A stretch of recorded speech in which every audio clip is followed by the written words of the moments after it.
बसवेश्वर महाराज की डॉक्टर शिवलिंग शिवाचार्य महाराज की जगत ज्योति महात्मा बसवेश्वर महाराज की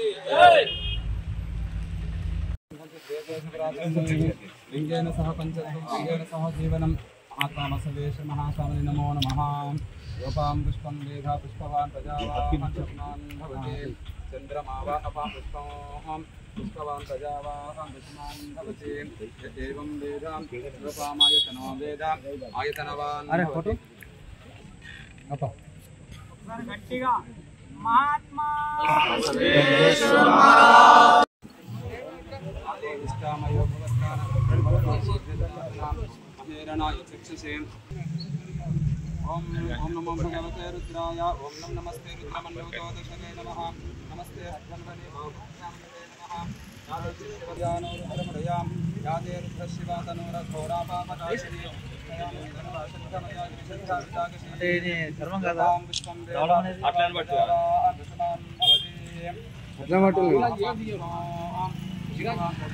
నీరాజీ లోకామాయతనో వేదాం ఆయతనవాన్ భవతి ఇట్లాడు వీరేష్ ఆయతనో ఆయతనవాన్ భవతి ఆపో వై సంక్రమస ఆయతనో ఆయతనవాన్ భవతి నక్షత్రానేవ అపా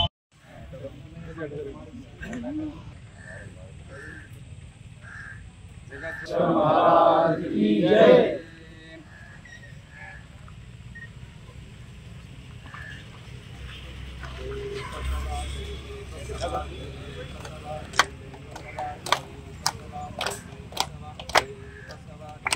हेलो बसवेश्वर महाराज की डॉक्टर शिवलिंग शिवाचार्य महाराज की जय। श्रीकांत आ हिडपल्ली हर हिडपल्ली पड़ता दान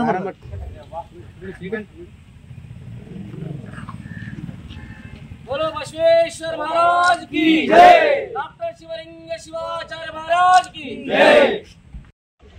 1134వ సంవత్సరం మే 3వ తారీఖున కర్ణాటక రాష్ట్రంలోని బీజాపూర్ జిల్లా అంగళేశ్వర మండలము వాడేవాడి గ్రామం నందు మండేన మాదిరాజు మాతాంబిక అనే పుణ్య దంపతులకు బసవేశ్వరుడు జన్మించడం జరిగింది.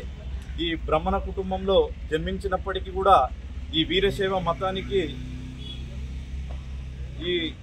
దీంట్లో ఈ ధర్మాన్ని గొప్పగా ఉందని ఇందులో ప్రవేశించి మరియు ఇల్లు, ఆహారము, బట్ట, జ్ఞానము, వైద్యము అనేవి మానవునికి కనీస హక్కులని ఆ రోజే తెలియజేయడం జరిగింది.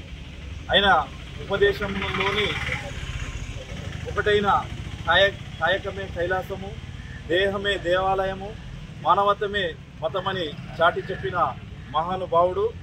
ఆ రోజులనే మరియు 892వ సంవత్సరం కిందనే కుల, మత, జాతి, వర్ణ, స్త్రీ, పురుష, ప్రాంతము భేదం లేకుండా చెప్పిన గొప్ప మానవతావాది మహాత్మా బసవేశ్వరుడు. ఆ రోజులనే మహాత్ములకే మహాత్ముడు మహాత్మా బసవేశ్వరుడు. ఆ రోజులలోనే అంబేద్కర్ గారు రాజ్యాంగాన్ని నిర్మించేటప్పుడే మరియు అప్పటి ముఖ్యమంత్రి అయిన కర్ణాటక ముఖ్యమంత్రి నిజలింగప్ప గారికి ఈ మహాత్మా బసవేశ్వరుని యొక్క గొప్పతనము తెలియజేయడం జరిగింది.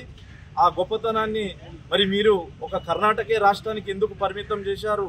ఇంత గొప్ప వ్యక్తికి యావత్తు ప్రపంచ దేశాలలోనే ఈయన గొప్పతనము తెలియజేయడం ఎంతైనా అవసరం ఉందని ఆ రోజే డాక్టర్ బిఆర్ అంబేద్కర్ గారు తెలియజేయడం జరిగింది. మరియు అదేవిధంగా ఆయన తన 14వ ఏట వాళ్ళ తండ్రి ఉపశయనము చేస్తానంటే ఆయన పారిపోయి మరియు బసవ కళ్యాణ్ గ్రామానికి చేరుకొని అక్కడ అనుభవం ఒక వ్యక్తులని ఆశ్రమంలో చిరుద్యోగిగా చేరి అక్కడ అనుభవ మంటపం అనే భాండాగారాన్ని నిర్మించి అందులో ముఖ్యంగా ప్రధానమంత్రిగా పాత్ర పోషించి దాదాపుగా ఆ భాండాగారంలో 7 మంది సభ్యులతో నిర్మించడం జరిగింది. ఆ రోజులనే స్త్రీలకు 30% అవకాశం కల్పించిన గొప్ప వ్యక్తి. మరియు అల్లమా ప్రభు గారు స్పీకర్గా, ఈ మహాత్మా బసవేశ్వరుడు ప్రధానమంత్రిగా ఆ భాండాగారానికి అవ్వడం జరిగింది.